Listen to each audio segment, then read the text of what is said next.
Welcome back to Tabletop Assault. I'm Ross, and today I'm going to continue my segments on analysing the Necron Codex. Today I'm going to look at destroyers, and I suppose heavy destroyers as well. I don't usually do two units in the sort of same entry, but they're kind of just the same as each other. Really the only difference is one does have the heavy Gauss cannon. You can even include it in the destroyer unit anyway, and their stratagems and everything sort of work out, so I'm just going to speak about them one. Is that okay? Yeah, I think so. So how this works is that I'm going to speak about the stats and what you find in the Codex, so their stats, their war gear, special abilities, etc. Then going to have a look at their sort of loadout and role works, so what works best for them. Going to have a look at their Dynasty codes, which dynasties would best, and stratagem recommendations, which is the key important part when it comes to destroyers. So with that, let's have a look at the destroyers and heavy destroyers. So they have a movement of 10, which is kind of fast. What do you expect when it comes to the fast attack slot? Weapon skill and ballistic skill of 3+, which is perfectly adequate. Strength 4, but toughness 5. Now they are considered a sort of bike unit, a bit heavier than bikes, so that probably explains why they are toughness 5. 3 wounds apiece, which is pretty good. 2 attacks, which we're not really wanting them in combat. That's 100% not their role. Leadership 10, which is standard across all Necrons, and of course a 3+ save. Now they do have 2 weapon options, one when they are just a destroyer and one when they're a heavy destroyer. The destroyer is of course Gauss cannon, which is 24 inches, heavy 3, strength 6, minus 3 AP and D3 damage, while the heavy version is a longer range of 36, heavy 1, strength 9, minus 4 AP and D6 damage. In terms of abilities, they are pretty simple. Reanimation protocols, which we know. Hardwired hatred, you can reroll hit rolls of 1 for this unit. And repulsor platform, this unit can move and fire heavy weapons without suffering the penalty to the hit rolls. 2 good, really good abilities just at the end there. So let's speak about their sort of role and weapon loadouts. Destroyers fill a fast attack slot in a very interesting way. Obviously if you go the heavy support versions, then you can go just heavy destroyers. Not only are they fast, but given the right opportunity, they can be absolutely deadly. A fairly simple unit, and when they are used with the right stratagem, they can pretty much all but delete any unit off the face of the earth. I say any unit, maybe not a Titan.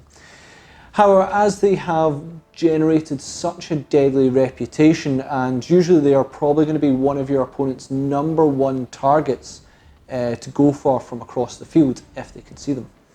And they're usually not survivable, which is not great. Like compared to some other units, which may have quantum shielding, etc.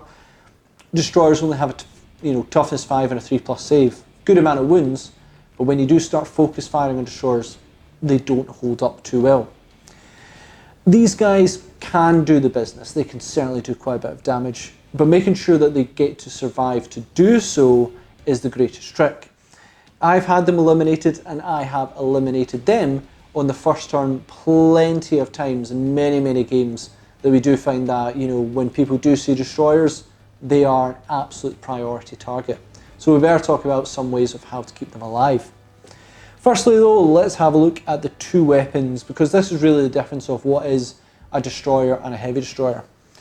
So where to begin with this one? Without taking stratagems into account, then these two weapons do very different things.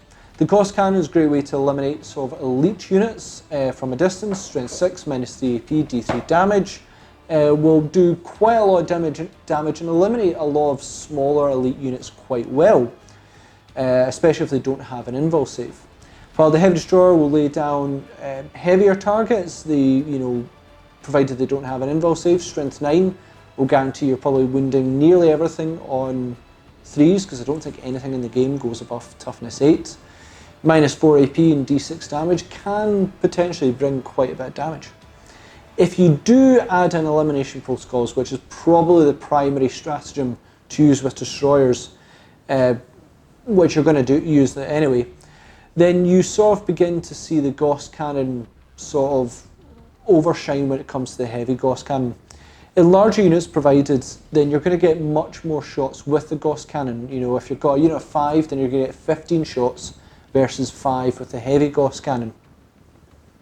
And when you get to reroll all the hits and all the wounds, that means that the Gauss cannon just becomes a lot easier to, wound things, and then they get D3 damage. And that amount of dice does help, versus the heavy Gauss cannon, which forces you to have a much lower amount of dice just straight off the bat. You may get, complete success with the heavy Gauss cannon, it may just completely go through, but the Gauss cannon itself may mean you get more dice, which can cause the damage depending on how the wound rolls go. What I'd say in this one, personally, I prefer the Gauss cannon.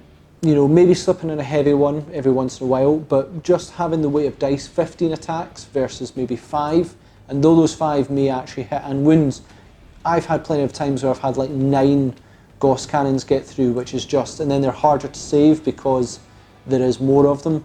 So it's just that sort of, when it comes down to it, I usually look at the Gauss cannon as pretty much more of a staple one, just to ensure that you get more dice versus the heavy Gauss cannon, which you don't get as much.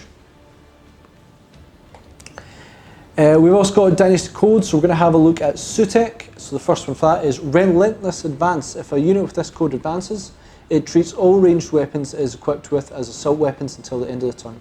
In addition, unless it is advanced this turn, a unit with this code does not suffer the penalty to hit rolls for moving and firing heavy weapons. So we already avoid the heavy thing already. I mean, I can't work out when it comes to Sutek who they're truly talking about when it comes to this, void,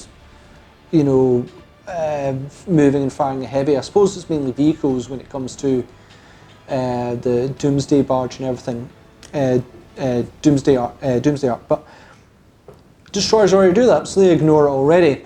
What are the advantages is that if you do decide you need to advance this unit, then yeah, you can still fire the Gauss cannon and everything. But simply this one's sort of not too bad, but we get a lot of the main benefits already. Next up is Mithrit's Solar Fury. Each time model with this code shoots an enemy unit that is within half range of its weapon's maximum range, the armor penetration characteristic of the weapon's attack is improved by 1. So Destroyers are already AP -3, which is fantastic. If someone's got a 2-up save, it's going to be reduced to a 5, 2, 3, 4, 5, yep. And then if they've got a 2+ save versus the heavy version, it's going to be a 6-up save. 6, yep, maths is failing me there. So adding 1 onto that is not bad, but the exchange for that is you need to be in half range, which with Gauss cannon is 12 inch, and then with the heavy Gauss cannon is 18 inch. That puts you into a lot more of a danger zone than you probably want to be, because when it comes to Destroyers, you probably want to be 24 inches away. You move fast, you've got no other reasons to really be that close.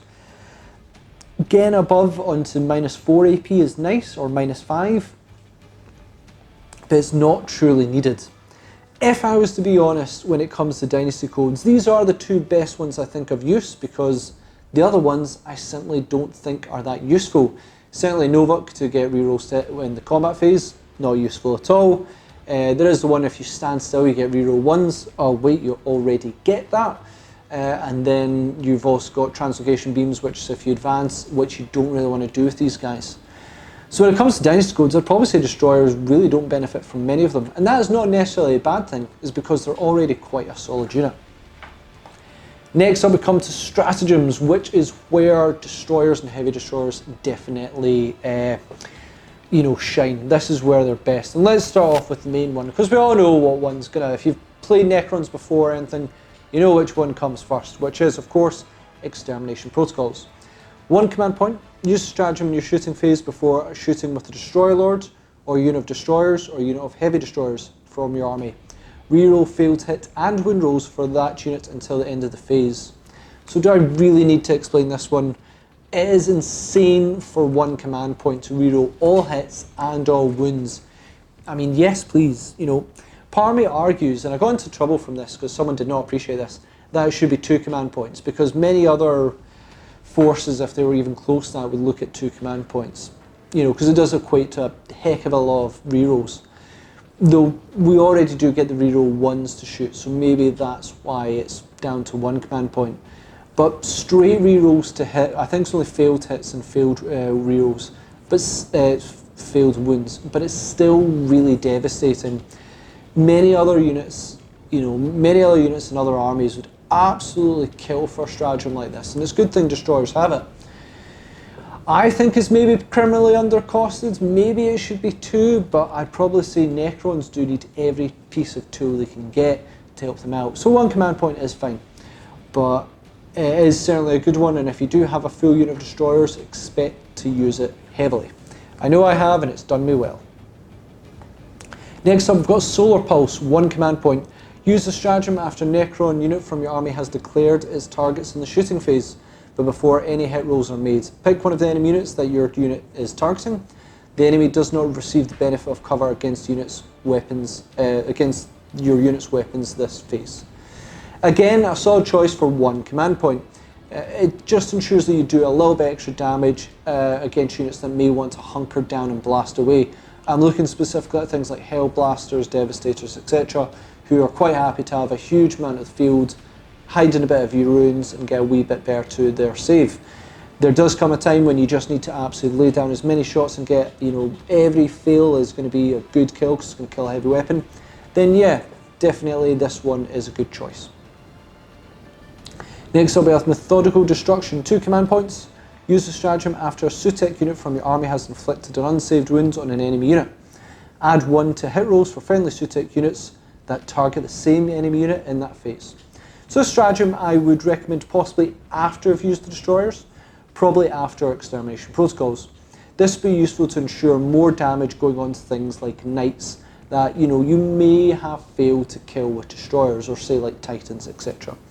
Destroyers should cause quite a lot of unsaved wounds and easily activate their stratagem. Heck, a lot of units they should easily kill if they've got enough numbers.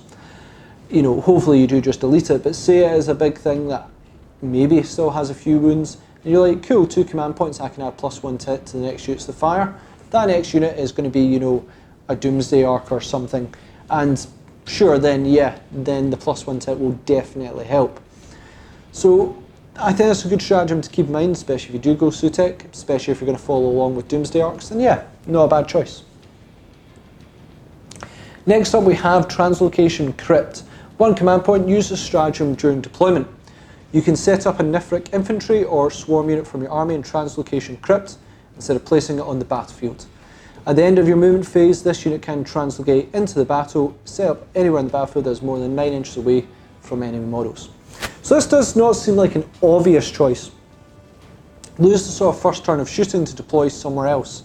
Destroyers have alright range, they have good movement, and don't get affected by moving and firing heavy weapons. Why would you keep them in deep strike?